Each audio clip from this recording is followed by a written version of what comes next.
महाराज जी, हमारा विवाह 10 दिन पहले ही हुआ है। महाराज जी, समाज में व्याप्त पति पत्नी के रिश्तों में कटुता देखकर मेरा मन भी अपने भविष्य के दाम्पत्य जीवन में के प्रति दोनों को चाहिए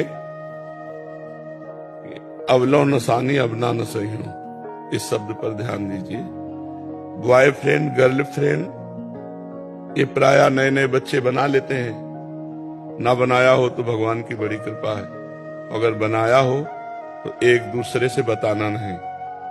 और अब अपनी गर्लफ्रेंड की चर्चा नहीं होनी चाहिए, बातचीत तो देखना तो अलग बात, अपने बॉयफ्रेंड की चर्चा नहीं होनी चाहिए।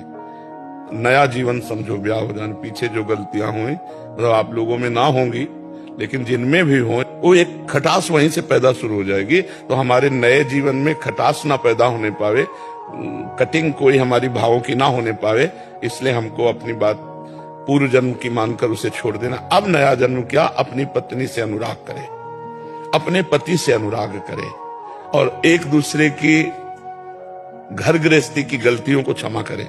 जैसे त्रुटियां हो जाती हैं उसमें नाराज हो जाते हैं, तो एक नाराज हो तो दूसरा शांत हो जाए, जब वो शांत होता उस बात को निर्णय कर ले, मारपीट लड़ाई झगड़ा ये ना करे। और पत्नी को चाहिए कि पति की प्रसन्नता के लिए सास ससुर की, अपनी नंद की, अपने देवर की धर्मानुसार सेवा करे, जिससे पति को प्रसन्नता प्राप्त हो।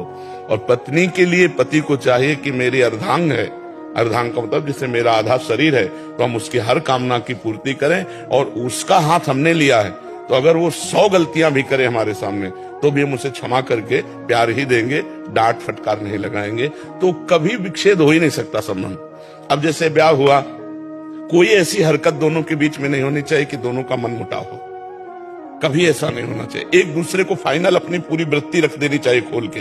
अगर वो संशय में, देखो आप पता लगा लीजिए ये हमारा अमुक रिश्तेदार है, मुझसे बात कर रही थी या कर रहे थे, हमारा कोई संबंध ऐसा नहीं। क्योंकि ये बातें अंतर में जब बैठ जाती है तो फिर प्यार करते हुए भी वो संशय बना रहता है, और वो संशय ऐसा पुष्ट हो जाता है कि फिर आगे चल करके मन मलिन हो जाता है। इसलिए दोनों लोग सावधान रहिए, पीछे जो कभी कुछ तो उसको भूल जाइए, आगे नया जीवन आपका मंगलमय हो। और भगवान का नाम जप कीजिए, थोड़ी देर दोनों मिलकर भगवान की पूजा कीजिए, जिससे भगवान आपके जीवन को मंगलमय रखे।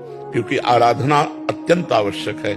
जैसे आप पवित्र आचरण करोगे तो आपकी जो संतान होगी वो पवित्र आचरण वाली बनेगी।